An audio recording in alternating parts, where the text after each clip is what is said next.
Welcome to Indy Game Reviews. I'm your host, Jittery Jackanate. Our goal is to give you a brief rundown of an independent game while avoiding spoilers. I'll talk about what I like, what I don't like, and then I'll give it a score from 1 to 10. Spiritfarer is a indie management sim developed and published by Thunder Lotus Games. It was released in 2020 for consoles and later for mobile devices in 2022. In the game, you play as a character named Stella who is taking Karen's role of guiding souls to the afterlife and help their spirits reach the Everdoor. You'll have to journey across the world and collect materials to make the spirits' time aboard the ship more accommodating and feed and manage their happiness and help them with personal stories along the way, while also learning more about Stella as the new Spiritfarer. I got to play this game courtesy of Game Pass, but I've seen it listed for around $30. What I liked about the game. The uniqueness of the game is certainly one I wasn't expecting when we first started playing. It is certainly an emotional journey.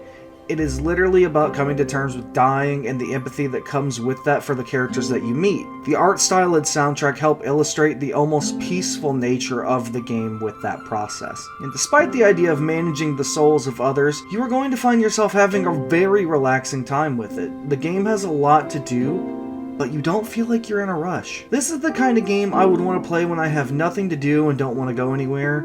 It's the perfect lazy or rainy day kind of game. What I don't like about the game. It can be a slog.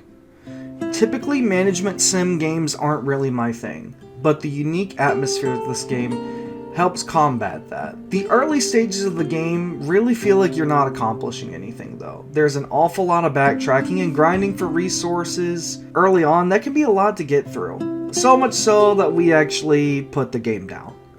I played this for about 8 hours and I could tell I really hadn't got anywhere with the game. According to HowLongToBeat.com, the main story is roughly around 25 to 30 hours, depending on the pace you set for yourself. The second longest game that we've done so far would have been Tunic. Despite its difficulty, that only took us about 14 hours. I don't want to sound like I'm nitpicking the game, because it started really strong, but it started to feel like a chore. The premise wasn't enough to keep us going past that grind to get to the really in-depth heart of the story that I know is there, which is a shame because I've read that once things get going and really moving along, the game really does have something to say. After almost 9 hours, I felt like it was better to just move on, and I will play this game more on my own time rather than delay putting videos out. Overall, I did enjoy the game, but I felt as if the style of game was better suited for me to play it on my own than on a live stream.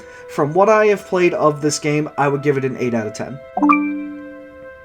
And that's really all I've got for you guys with this one. Next one that we're going to be doing is actually a gift from my friend Zatsu. We're going to be doing a review of a game called Sir Whoop-Ass Immortal Death. Alright, y'all. I'll talk to you later.